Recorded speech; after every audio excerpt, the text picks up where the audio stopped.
Welcome back, DIVEBOMB IndyCar Podcast, and a huge milestone this week in the off-seasoning phase. It is less than 100 days until we go back racing in St. Petersburg. We've made it almost 3 months now, and it's about 3 months to go to St. Petersburg. So we're halfway there this week. We're halfway there to St. Petersburg. So round of applause for the DIVEBOMB IndyCar Podcast. We are halfway there. We're still living on a prayer for the second half, but we'll see how that turns out. So there's another off-seasoning this week. So there's been a lot of minor news, so we thought we'd round it all up for you. Some of the smaller news pieces from this week, just so you're in the groove and you've got all your latest IndyCar updates. So let's start off with probably, let's say, the biggest news, or maybe the most significant news. We're back to Alex Palou and his never-ending contract sagas. Yes, we are still in this situation after the last year and a half, and all he's done is a 180 degree on what he initially did. So, obviously, the McLaren sued Palou a couple months ago, towards the end of the IndyCar season, and Palou has come out this week and admitted he breached his contract with McLaren. We don't know what will happen. McLaren are looking for financial rewards. I think they were looking at 23 million, which I think was a bit optimistic. But Palou's looking for less than that. So that's sort of the big news, where Palou has admitted that he breached his McLaren contract, which isn't a particularly good look on the IndyCar champion. Yeah, I mean, I think in terms of reflecting on this, we've kind of done a lot of reflecting on it, really. How does it maybe impact his image, which it will do, but at the end of the day, as we've said throughout this whole thing, he wants to be in a place that he is going to win, or he feels he's got the best chance of winning, and off the back of that championship year he has just had it, you understand why, he's maybe backed out of a move to McLaren, who didn't win a race last season. Yes, obviously you had all of the F1 things, but McLaren's lineup of Piastri and Norris in F1 seems to be pretty set in stone, so it's hard to see where that opportunity would have come. So you understand it from Palou's side. It's just, messy, and it doesn't reflect well on him, the way that the contract disputes just continue. It's not all on him, obviously. The driver can only do so much. Obviously, his management team comes into question. He got left by a management team. I think messy is the word we've used throughout this. I think maybe the angle that is best to approach it from is, like we saw in 2022 when he had that dispute. Does this impact his performance? Because it's going to be a distraction off track. He could lose an awful lot of money from this if, McLaren do get what they want. They want to recoup the money they've spent on testing and all of that. So, I think looking at next year, will it impact his performances? Because it certainly did in 2022. When all of this emerged, maybe it didn't so much in 23, albeit it kind of all came out after his big winning spree. So I think it's going to be interesting to see how things pan out, and whether a resolution is reached quickly, and whether it will impact Palou and kind of act as a distraction and hinder his performances on track again. Yeah, I mean, Palou's got 3 months to sort of stuff out between now and St. Petersburg, where I do hope this is all resolved between now and then, because it was taken away a bit from the on-track action during the last couple of seasons. You can see why McLaren are absolutely raging. They had got not probably the best driver in the series. It was a big recruitment for McLaren, who at the end of the day are still growing into being an IndyCar team. And getting Palou is an absolutely massive pull for them. I don't think we kind of realise how big it was for this still relatively new team to get the biggest name in IndyCar currently. And his whole mantra for going to McLaren was he got those F1 opportunities, but as you said, Norris and Piastri are going to be there for a while now. And Palou, I think, made a claim that he was guaranteed an F1 seat. I sort of see this as a bit optimistic. I'm not doubting what he said, but I can't see really where that would fit in at all. But with those F1 opportunities quickly closing, especially with McLaren and the IndyCar team, yes, they're on the rise, but Ganassi are still quite clearly the better option. it makes sense from a standpoint. Did he do it in the right way? Probably not. Maybe he shouldn't have rushed into the decision that he initially made. But you sort of feel if you're in Alex Palou's shoes, you see why he did it. I think as well, it may not. Who knows if it'll impact kind of like next season and how that's kind of how he drives. But I feel like if Chip Ganassi doesn't have like a good couple of years and he's looking to go somewhere else, I feel like that would impact where he can go, because every team's going to be looking at it a bit like, oh well, he breached their contract and everything, so is he going to do the same to us? I feel like the teams may be more cautious about it. I'm not saying that it's unlikely that Chip Ganassi is going to do really bad, that he's going to have to like jump ship, but in the opportunity that he does, maybe the other teams would be just a bit more wary on, well, he's done it before, so maybe he's going to do it again, and who knows where he's going to end up with that. Yeah, it will have a reputational impact of sorts, but at the end of the day, these elite sports people only care about winning. And yes, this is ruthless from Palou, and it could really damage him off track, because there could be major financial implications if, McLaren do, just try and seek their money back and do so successfully.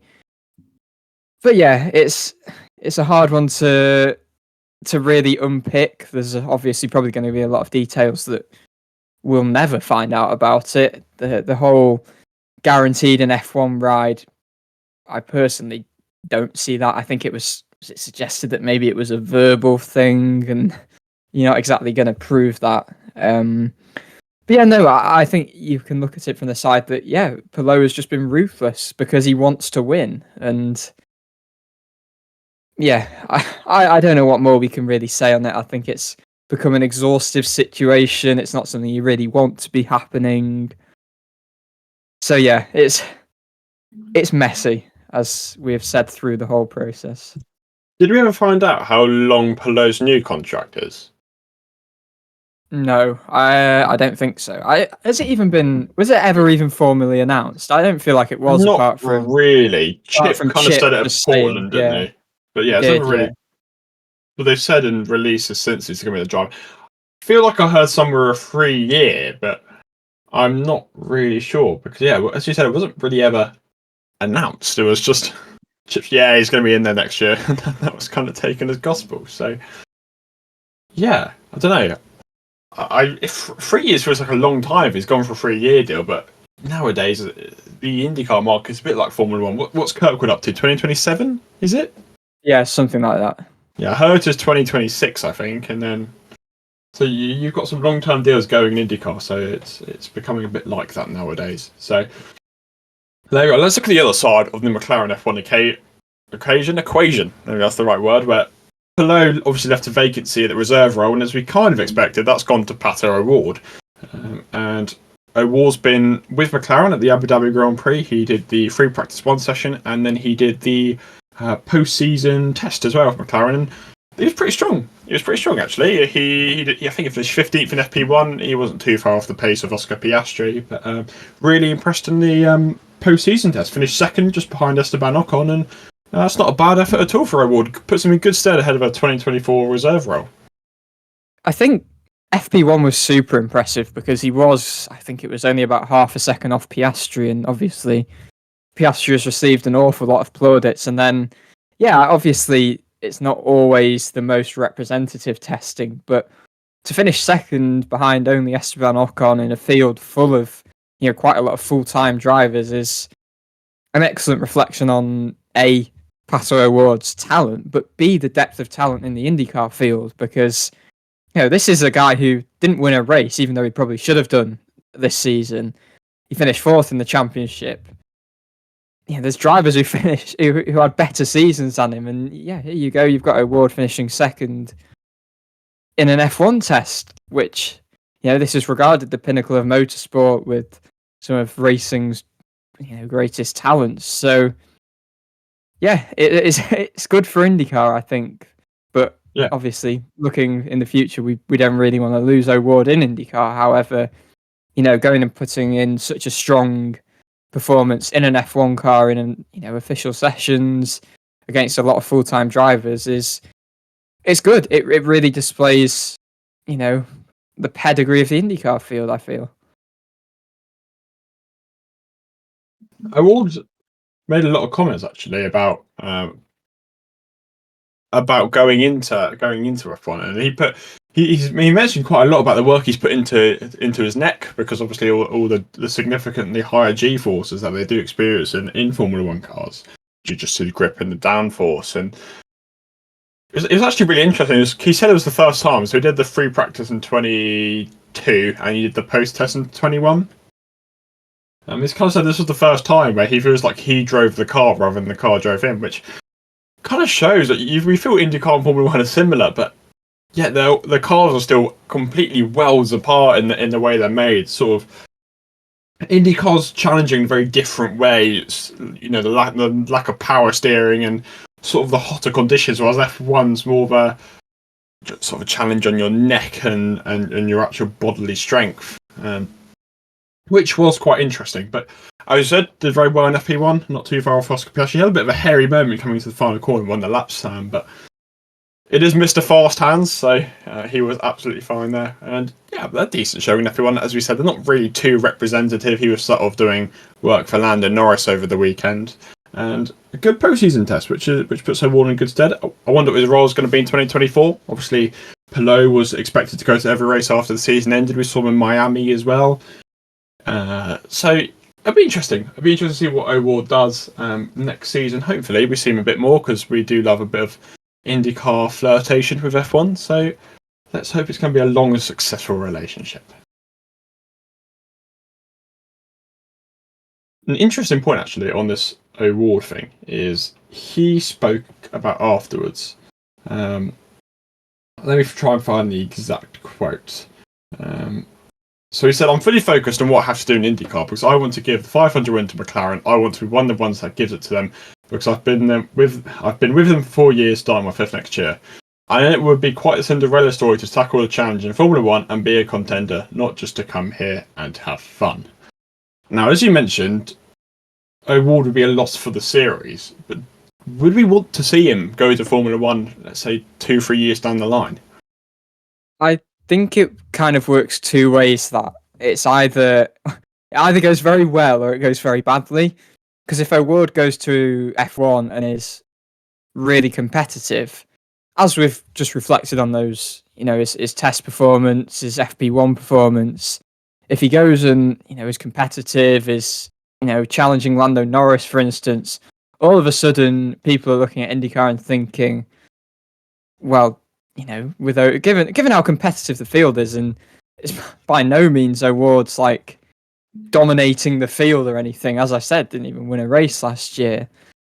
I think if he does well, it reflects phenomenally on IndyCar. However, if he goes, a bit like we've discussed with Herter, if he goes and doesn't perform well and is outperformed, then all of a sudden you're looking at IndyCar and thinking, well, this really is sort of a second string B League sort of series. So yeah, it could go two ways. I mean, as we've said, O'Ward would be a major, major loss for IndyCar. However, it would at the same time be interesting to see how one of its top drivers does fare. You've got a sort of gap between that happening, because you've got O'Ward and Piastri locked in. I think Norris is locked into 2025, and you probably would guess he'd renew. And if McLaren are a team on the up, would they take a risk? And he's not an unknown, but it's sort of an F1 world. Taking an IndyCar driver over into an F1 car is an unknown. Yes, they'll have a lot of data, and they will see how he's actually done in the tests. But will that be a reflective image of what he can actually do? Which is a point to consider. O'Ward's 24 now. He'll be coming into his prime in the sort of next 3-4 years. So if he's going to make the move, then it'd be the right time. But however you look at it, it would be a risk for McLaren, especially if they are sort of on the trajectory they carry on. As you said, great look for IndyCar for O'Ward as well. It opens up a potential avenue for that to happen more in the future, which would be really great to see. But then if it doesn't work out, it doesn't give a great look to the series, which we really don't want to happen, because that isn't what IndyCar is about. Because we don't want IndyCar to be considered, O'Ward was fantastic in IndyCar, but he's terrible in F1. Sort of the way that Ericsson was.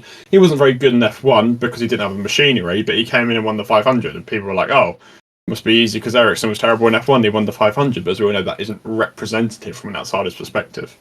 And you don't want that to happen with O'Ward coming into F1. So we'll see what happens a few years down the line.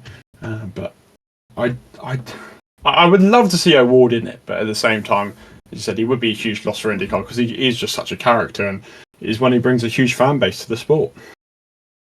It's one of the things is obviously you'd want him to go over if he's going to do well, but if he's not, then you kind of want him to stay over in IndyCar. But speaking of, if he was to go over to F1 in a couple of years' time, who do you reckon could take a seat in IndyCar? Because then there's a seat open, and that could be for anyone, really. We could barely predict the 2024 driving market, so I'm not going to dare predict the 2027 one. Yeah, for sure. Someone that has not even broken through yet could be Ignacio Montenegro at this rate. So the Bolivian F4 champion will be stepping up to that McLaren seat by then. So yeah, I don't think that's a brave prediction. I mean, talking of McLaren seat, should we move on to what Callum Ilott has told Racer? Yeah. This is moving nicely into each other this week. I'm liking this off-season episode. All right, okay. So Ilott has told Racer, you know, it's not many quotes, but it's a couple of quotes. He said that his priority is to race at the highest levels possible, and I mean, it looks like he hasn't given up hope on a 2024 IndyCar ride, but he also says, he mentions a part-time drive, a reserve role, a one-off Indy 500 appearance, which could be the most feasible. Really, he had a really good Indy 500, overcoming the woes of, you know, his kind of problematic chassis to finish 12th. So, yeah, when you assess his options, I think it's interesting that he mentions a reserve role. It could indicate that, you know, maybe will he come on board with McLaren at some point sooner than 2025, even if not driving for the team this year. I think personally, I don't see him in the IndyCar field. He mentions sports cars. He wants to win the 24 Hours of Le Mans as well as in the Indy 500.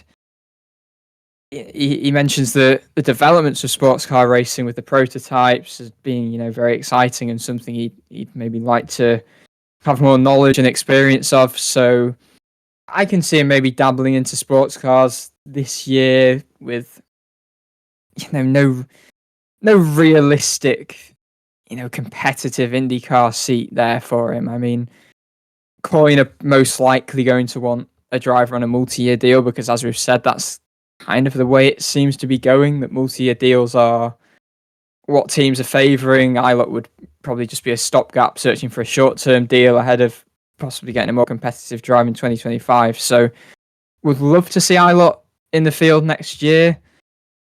Even if it's just for a few races, that might be better than nothing. It is better than nothing, but yeah, I don't see it as realistic, very sadly, that he will be in the field full time next year. Yeah, I agree with that. I don't know. I feel like maybe it's just lost a bit of hope, but it kind of seems like it's just too late kind of in the season for something to be happening, and the kind of places he could go just seems unlikely. I feel like I could see him in a one-off entry, like maybe in the Indy 500, kind of like we've been saying, but I don't. Maybe a reserved like driver, but other than that, I don't see him having a major role either. There's no point in taking a seat for the sake of it either. Like, Yeah. you know, maybe if he was still at Huncross, it was like, you know, it would be another year with a team who aren't fighting for wins. So if he does go to somewhere like Coyne, or if a seat's vacant at Foyt still, then it's not exactly downgrading, but it's a sideways move. And you feel like for Ilott's career, he really needs an upwards move. And if he, you know, a 1-year deal at one of those teams would be great, but I just don't see a 1-year deal happening really. So I wonder whether he'll just put his full focus into, you know, if McLaren do run a 4th entry in 2025, then Ilott just puts his full focus towards that now. Maybe picks up a reserve role, something in sports cars with McLaren, even possibly. I think he'd be coveted for sure. He's clearly a very talented driver, but yeah, I don't think he should do something for the sake of it in IndyCar as much as it would be such a miss not having him in the field next year. Yeah, I've sort of mentioned this on an upcoming article on the DIVEBOMB website, so keep your eye out for that one. But it was kind of assessing Ilott to Coyne because I don't think Foyt's realistically got any chance. And if you go to Coyne or Foyt, it's a sideways step. It's not a move in his career that he needs at this time. And you feel Ilott will inevitably get back onto the grid. Yes, that's going to probably be in 2025, but even if McLaren aren't looking at him, you can almost be certain there will be other teams looking around for him, and I'm sure there will be a way he will get onto the grid. And I just think he just doesn't need to get impatient. I'm sure Foyt or Coyne will be looking at him, but at the same time, where he one brings in minimal funding and two, it's a sideways step for him. It's not really too much point for Coyne or Foyt. Bringing in Ilott would be brilliant as a 1 year sort of thing. Apart from the fact there's no funding, but Ilott's thinking for his career, let's keep my reputation high. Let's keep my name out there because I can start speaking to teams early in 2024 and start looking towards 2025. So Ilott's thinking sort of from a logical, progressive career standpoint. Maybe taking a year off is what he needs, and go and do other stuff you want to do. Go and do a bit of endurance racing. Go and do other bits, and then come back fully fired up in 2025. Hopefully, with a top team.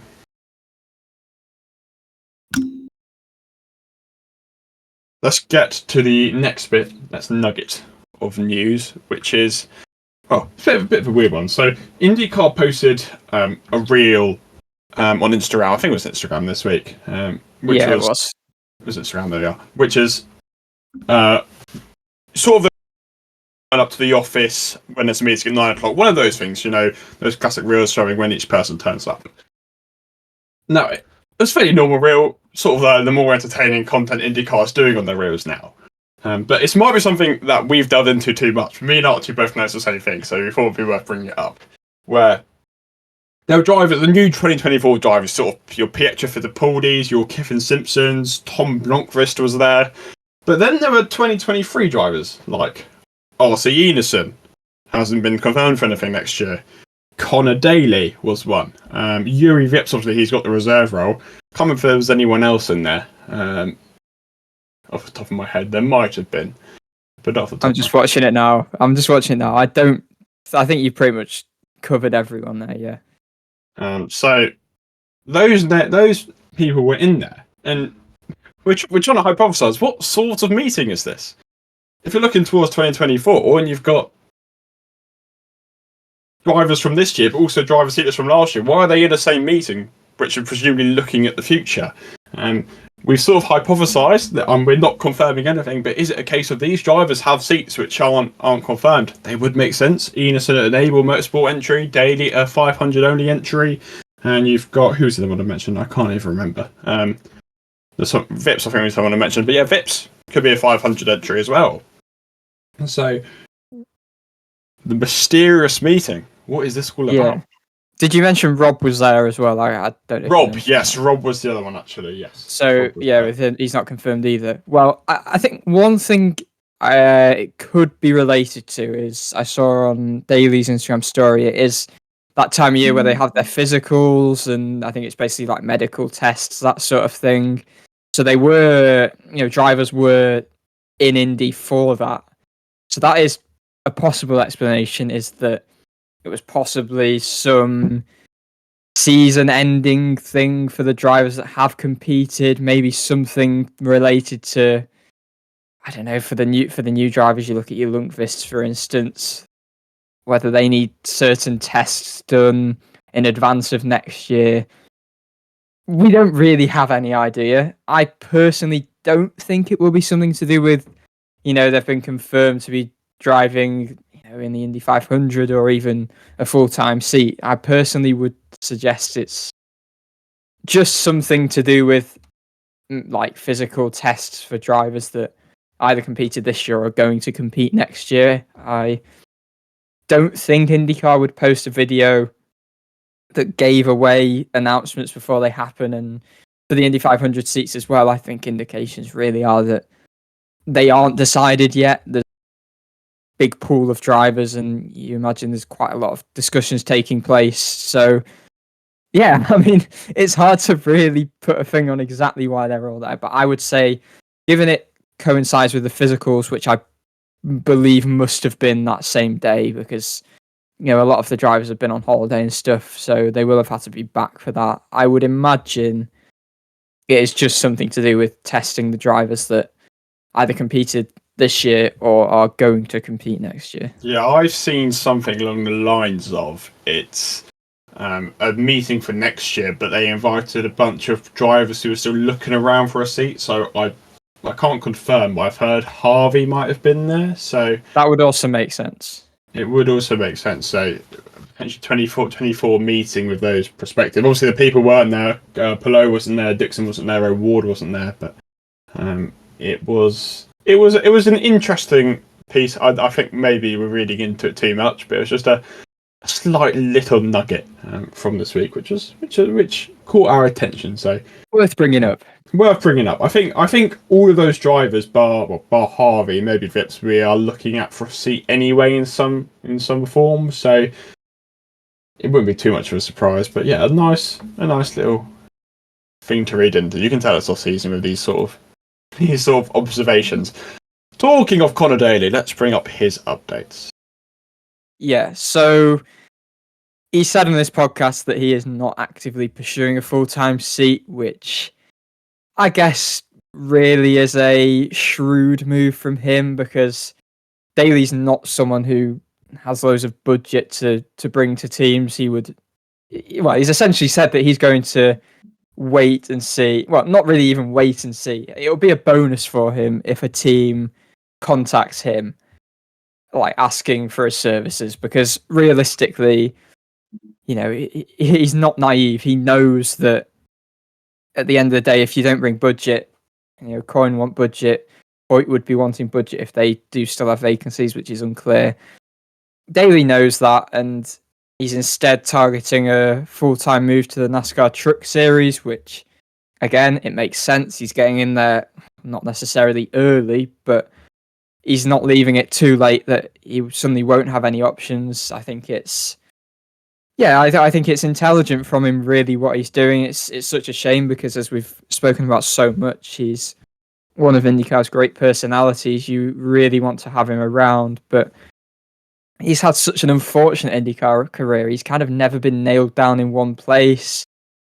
Foyt, Carlin, Ed Carpenter Racing seemed like it would finally be the place until this year, where it kind of all fell apart a little bit, not through his own fault, you would say, given the collective performance had been poor, but they obviously pinned a little bit of it on him, which we've spoken about, not feeling that it was totally fair.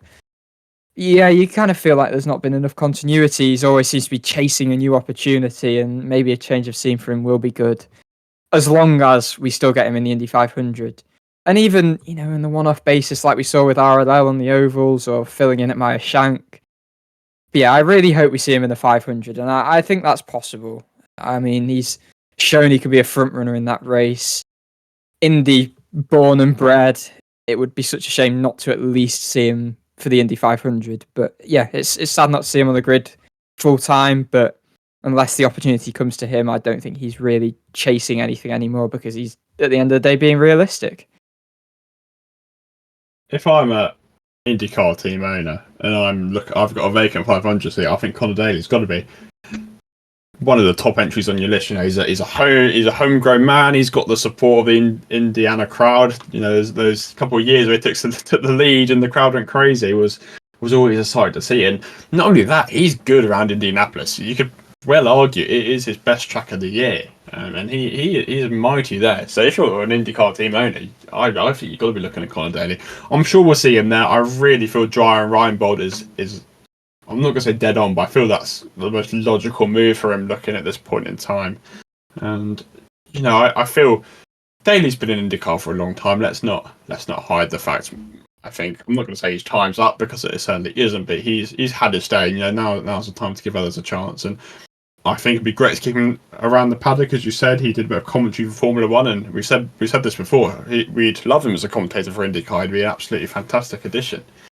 So I hope he stays around the paddock because he absolutely should do. But I think most importantly, I want to see him racing in the Indy 500 because he's a driver who should be in that field. Definitely. I mean, yeah, it's interesting. Indy 500 options. Obviously, he did some Nitro cross with Ryan Bowles, so he's got relationships there. And this is one positive with having been around so many teams, is that he has relationships with a lot of teams. So his options won't necessarily be short. He's got people to tap into. RLL obviously ran for them last year on the ovals, as I mentioned. I think was it just Gateway actually he ran for RLL? Gateway, yeah. But he's got relationships there now. Yeah, and you feel Daly's got to be number one reserve. If someone gets injured or something, you feel like Daly would be straight in. Especially on an oval, not necessarily road and street courses. However, he had a really strong junior career on road and street courses. It's not like he's a slouch on road and street courses by any means. But yeah, RLL, whether they try and field Vips, I don't think that will happen. Personally, I don't think he'll throw him in for his first race. Sato would probably be the one I would see at RLL, but I think Daly's definitely in the fray there. I think he's, as we said, in the fray in a lot of places. No, I mean, hopefully we should be starting to see Indy 500 announcements soon, because we've got Rasmussen and Larson. The Larson was sort of the start of last year or something. So who are we looking at? And Marco Andretti. Who else? RLL is one. Ryan Bod, we presume Wilson will be one. Then who else are we looking at? Boyd maybe could run a third, or Castro Neves is obviously running for Shank. I should have said. And I think that's sort of it. So you've got those as to announce, and then that's going to be it. So hopefully they start coming through soon, because with the Indy 500, you always get a second silly season, don't you? So let's hope so. I mean, Catherine Leggs won content. Will be more content for us. Catherine Leggs won that RLL can look at as well, because she did respectively last year. True. So they've got a few options on the table. So the second silly season will come through. So let's look forward to that, because it should be soon. So if you look at last year, for example, the announcements were made on. Let's have a look. So McLaren announced Kanaan in early November. Mid-November, DNR announced Wilson. Hunter Ray was announced in March, to be fair, so was Wilson. When was Marco announced? They should just announce Marco on like a lifetime Indy 500 deal at this point, because probably. And I tell you what, the other driver that could be in the fray, could be in the picture, Pagano. We still don't entirely know where he's up to, but he's an Indy 500 winner, and if he is fit to compete, then you could imagine teams being all over him as well. Yeah, I mean, there's so many options for teams to look at, and hopefully we get a nice little bump here, because you've got veterans of Pagano, Daly, Sato, and then you've got people like Vips and I just lost the other name in my head, which is fantastic. But people like Vips. There's going to be, the thing is, it's almost like there's going to be a bump before the month of May even starts. With you're probably going to see some drivers missing out on even getting a seat. Whether could it be Sato, could it be Hunter Ray, will it be Pagano? You get people miss out on seats. You would imagine. Yeah, I mean the problem is all the engine leases, of course, from Honda and Chevrolet, and you feel like at least one of Hunter Ray, Sato, or Pagano, all Indy 500 winners, by the way, won't get a seat. Maybe even two of them. So unless someone like Ganassi runs an extra car out of nowhere, but they're already running 5, unless Andretti run 2 extra or Penske run 1 extra, it's really, really hard to say. Because we're already at 27 full-time entries next year? And then you've got Castro Neves, Larson, and Rasmussen already announced, so that's ticked 3 off. And then then where'd you go from there? You've got Marco, great. But then you've got your 2 DNRs, then we're looking at an extra RLL, an Able entry maybe 2 Able entries if we're lucky, an extra Foyt entry. It's going to be tight for seats. I think the RLL one's going to be the one people are going to be really looking at. But yeah, that's silly season part 2 coming your way. January maybe, February, March, who knows? The off season would be nice, IndyCar teams. Hint, hint. It gives us some content. next bit of news. Let's go to Daytona, which is in January, so just over a month's time, which is exciting news. And 2 IndyCar drivers were announced this week, I believe, to join. Probably up to about 10 now. There's many. Yeah, there's quite a lot. We'll run through them in a minute. This week was Pato O'Ward. He's going to be in LMP2 with United Autosports, and so is Felix Rosenqvist, but he's going to be in the other car. So according to my reliable source of Wikipedia, O'Ward's in the car of Ben Hanley, Ben Keating, and Nicholas Pino. And Rosenqvist with Paul di Resta, Dan Goldberg, and a driver yet to be announced. So 2 more IndyCar drivers announced. O'Ward won his last appearance in LMP2 with Colton Herta and Devon DiFrancesco. That was a bit of a dream team lineup. No surprises, they won there. So that he's going for another assault at it, as well as Felix Rosenqvist this week. Yeah, and then we have a couple more in LMP2 as well, don't we? We have, I think McLaughlin's back. I don't know whether is Kiffin Simpson part of the picture there as well. McLaughlin's with Tower Motorsports, as he always seems to be. Yeah. Simpson has been. Yeah, McElrea is with TDS Racing, apparently. Yes. Rasmussen is in there for Era Motorsport. I'm trying to spot any other names. That's it in LMP2. Okay. But if we go to GDP, Dixon's obviously back, as well as podcast favourite, Sebastian Bourdais. If you haven't already, watch the overtake. I'll tell you every time we mention Sebastian Bourdais. It's podcast culture for us to mention Sebastian Bourdais and then mention the overtake. It's 2 and 2 together. It's got to be mentioned in the same sentence. Joseph Newgarden is with Porsche Penske. That was already announced. He was with them for Petite, so he's back. Ericsson is with WTR Andretti, as is Colton Herta. That was announced last week or so. So I need to do a count here. What are we up to? That's 4 in GTP alone. We've got Tom Blomqvist as well. Blomqvist in the Cadillac alongside Aitken and Durrani.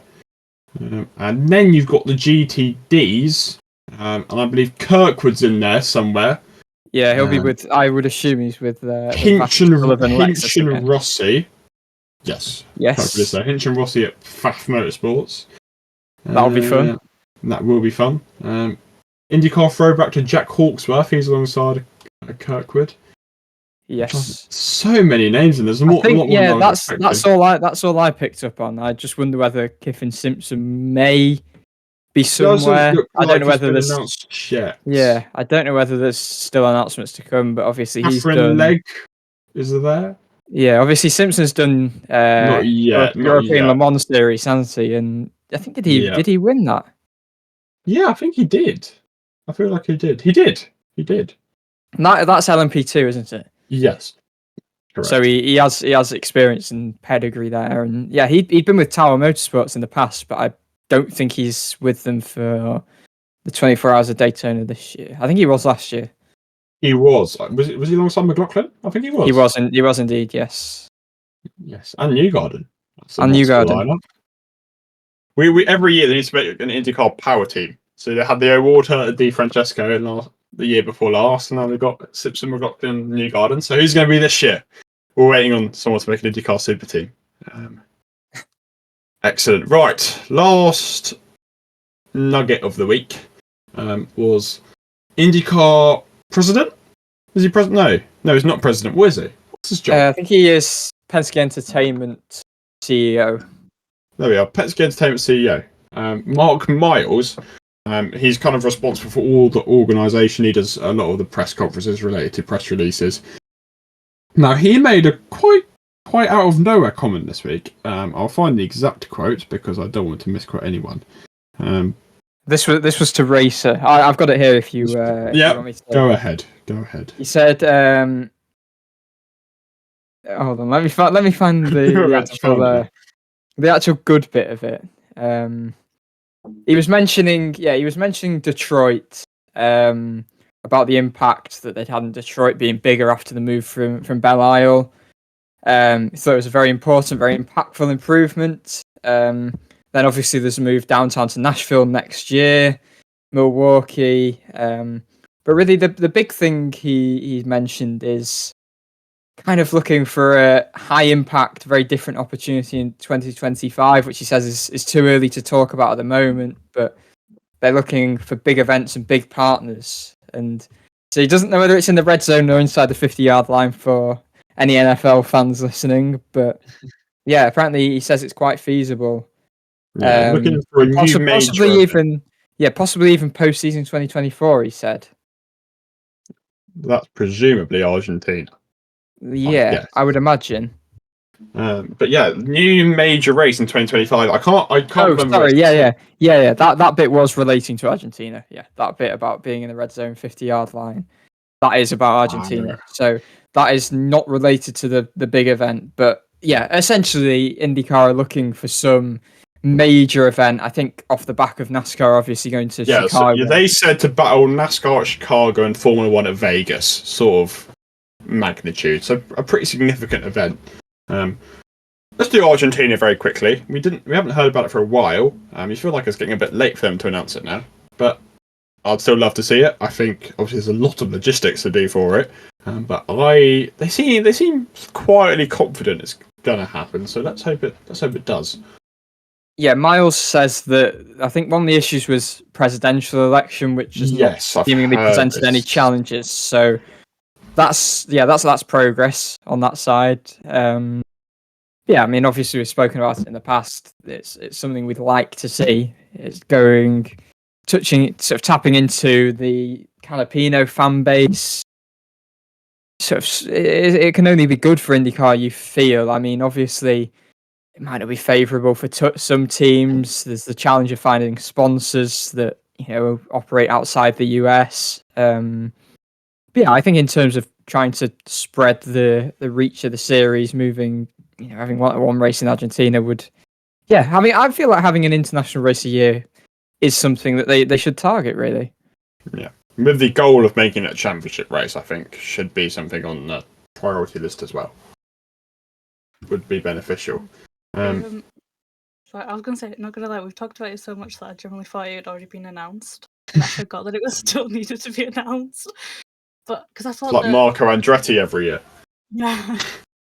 But I think it should definitely happen. But I feel like there's no point in doing it if it's not for championship points. Because I feel like all the effort to kind of go over there and depending on whenabouts it would be in the schedule, I feel like it's not worth it if it's not for championship points. But if it is, then they should definitely go ahead and do it.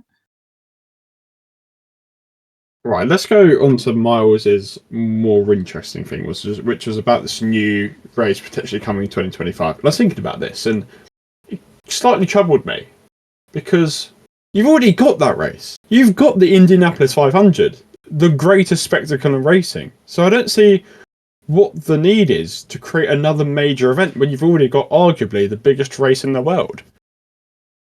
It's an interesting point, but I guess they probably want to further present that, IndyCar exists outside the Indy 500, which for an event that has such a vast following and you have, over 300,000 people there on race day, the people there don't really know, at least it seems the majority, that IndyCar actually exists outside of the Indy 500 and that they have races external to the Indy 500. So I kind of do understand why they're targeting this. Yeah, obviously looking at Chicago, looking at Vegas, you kind of feel Nashville could be that event. Yeah, obviously they because they're Detroit. going down that new. I'm not familiar enough with national geography, but they're going down that famous road, aren't they, next year? Yeah, Broadway. As the season finale, and you think is that not enough? Like they push Nashville so much as an event already. Yeah, and the thing is, where could you feasibly go that is bigger? That's what I was thinking. You're looking at Miami, F1's doing. I think New York. New York was the other one that came to mind. You look in the streets of, obviously they've already got Long Beach as well. I was going to say the streets of LA, but they've got Long Beach, and that's an event. Maybe it's more about promoting the existing events better rather than going for some bumper event. I don't know really. I think if they can pull it off, then great. I think we want growth for the series, but I think you could also, harness the events you've already got in existence and kind of develop them as well. Yeah. Maybe It depends whenabouts it is in the schedule, but if it's towards like the end, if they're trying to have a big kind of major race, maybe it's kind of to keep people interested after like the Indy 500, to kind of keep people watching it, to get the engagement up. I don't know. Yeah, I think the location is something that not bothers me, but they already hit a lot of big markets by going to places like Detroit, as an example, like going to Canada, like obviously previously doing races in Texas and Florida and Long Beach. You're already hitting a lot of markets. And if you're looking for like a major flagship race, you don't really want to be going in to Vegas or Miami, because they already have the flagship of Formula One. And then where do you go? As we said, you're kind of looking at New York or Washington or something. There's nothing that special about Washington DC, really, is there? So yeah, it's that's the thing. It's where do you go that makes the impact more than major cities already, like going to Detroit or obviously going to Nashville. It's you'd have to go to New York or Boston, Philadelphia, somewhere like that to really make an impact. San Francisco, something along those lines. But yeah, I don't know really. I don't feel like there is any place that stands out anywhere, any more so really than your likes of Detroit and Nashville. yeah, interesting one. We'll see what comes to fruition with it, because Miles is clearly optimistic that this could be one of the biggest motorsport events of the year. So will it? It'll be interesting to see what it poses against the Indy 500. What will they push more? You'd hope it'd be the 500, but I'm not sure. So we'll have to see what comes to fruition out of that one. But that is something I'm sure we will keep an eye out as it develops. So there we are, your nuggets from the last week or so in the world of IndyCar. So as we said, we are over halfway to St. Petersburg. So thank you for staying engaged. We will get there. We're now looking forward rather than looking behind us. That is the positive news. So next week, the usual, no idea. We'll see what happens. So keep your eye out. Thank you very much for watching. Thank you very much for listening. We'll see you next time.